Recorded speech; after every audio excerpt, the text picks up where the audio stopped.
Direktorat Reserse Narkoba Polda Kalimantan Selatan berhasil menggagalkan peredaran narkoba jenis sabu 45 kg, one pil ekstasi sebanyak 11.792 biji, serta mengamankan 4 orang tersangkanya. Barang bukti hasil tangkapan ini pun diperlihatkan waya jumpa media sebelum dimusnahkan jelang tengah hari Selasa 10 Januari 2023.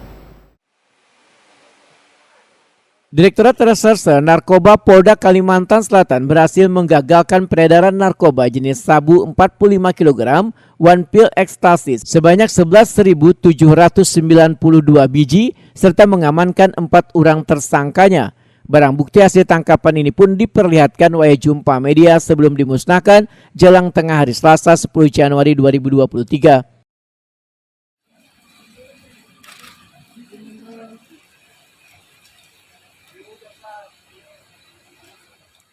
Gubernur Kalimantan Selatan Sahbiri Nur menyatakan untuk mengatasi peredaran narkoba di Banua ini harus dilakukan secara bersama-sama.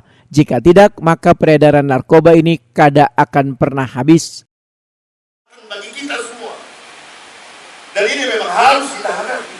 Dan menghadapinya tidak bisa hanya aparat penegak hukum atau pemerintah saja atau negara saja, tidak bisa, sungguh sangat tidak bisa. Dan ini butuh perjuangan bersama. Ya kita semua, negara, pemerintah, rakyatnya harus sama-sama. Kalau tidak pernah habis.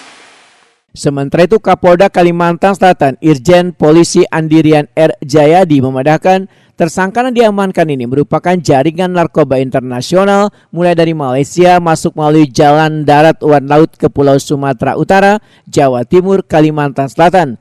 Menurut Andirian R. Jayadi, sudah 2 bulan ini bubuan tersangka diikuti mulanya 20 kg, kemudian dilakukan pengembangan hingga diamankan 45 kg sabu, one inex sebanyak 11.792 biji. Bukan memperkuat Direktorat Narkoba, tetapi dalam kesempatan ini sebagaimana juga tadi disampaikan payung bersambung dari Pak Gubernur, ini tentu kita membutuhkan kerjasama dari seluruh komponen masyarakat, ya, komponen masyarakat. Tidak bisa hanya mengandalkan Polri atau BNN, tetapi kita semua termasuk masyarakat tentunya bisa berperan serta di dalam pemberantasan jaringan pelaku narkoba. Yang saat ini masih menggunakan jalur darat.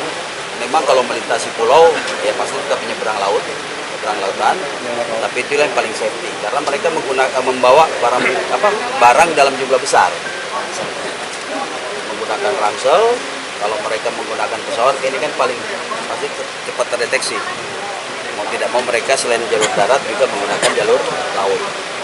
Ini tidak hanya melibatkan warga Kalimantan Selatan, tetapi juga warga luar Kalimantan Selatan. Ya. 2 tersangka diantaranya itu berasal dari Sumatera Utara.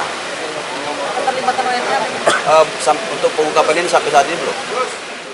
Untuk mempertanggungjawabkan perbuatannya, keempat tersangka akan mendekam di Jeruji Besi sambil menunggu kasusnya disidangkan di Pengadilan Negeri Banjarmasin.